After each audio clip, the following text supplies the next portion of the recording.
தமிழ் சினிமாவில் பிரபல இயக்குனராக திகழ்ந்தவர் விக்ரமன். இவர் பார்த்திபனிடம் உதவி இயக்குனராக பணிபுரிந்தார். இவர் இயற்றிய படங்கள் எல்லாமே குடும்ப படங்களான பெண்கள் மீது அக்கறை கொண்ட சமூக படமாக காணப்பட்டன. 1990ஆம் ஆண்டு வெளியான புது வசந்தம் என்ற படத்தின் மூலம் சினிமாவிற்குள் அறிமுகமானவர். இவருடைய இயக்கத்தில் வெளியான திரைப்படங்கள் என்றும் ரசிகர்களின் ஃபேவரட்டாக காணப்படுகின்றது. ஆனாலும் 2014க்கு பிறகு எந்தவொரு படத்தையும் இயக்கவில்லை. இந்த நிலையில் பிரபல ஊடகம் ஒன்றுக்கு இயக்குனர் விக்ரமன் அளித்த பேட்டி தற்போது வைரலாகியுள்ளது. அதில் அஜித்குமார் பற்றியும் மணிவண்ணன் பற்றியும் தெரிவித்துள்ளார். இதன்போது அவர் மணிவண்ணன் பற்றி கூறுகையில், உள்ளத்தை அள்ளித்தா படத்தின் மூலம் புகழின் உச்சிக்கே சென்றவர் மணிவண்ணன். அந்த டைம்ல அவர் ரொம்பவே பிஸியாக நிறைய படங்களில் நடித்துக் கொண்டிருந்தார். நான் சூரியவம்சம் படத்தில் இவர் நடித்தால் நல்லா இருக்கும் என்று அவரை அணுகினேன்.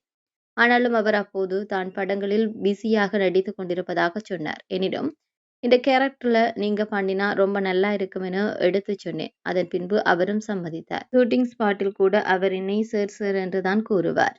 ஆனாலும் நான் அவரிடம் பணிபுரிந்தவர். என்னை அப்படி கூப்பிட வேண்டாம் என பெயர் சொல்லியே கூப்பிடுங்கள் என்று சொன்னேன். அதற்கு அவர், நான் உங்களுக்கு மரியாதை கொடுத்தால் தான் பிறரும் மதிப்பார்கள் என்று சொன்னார்.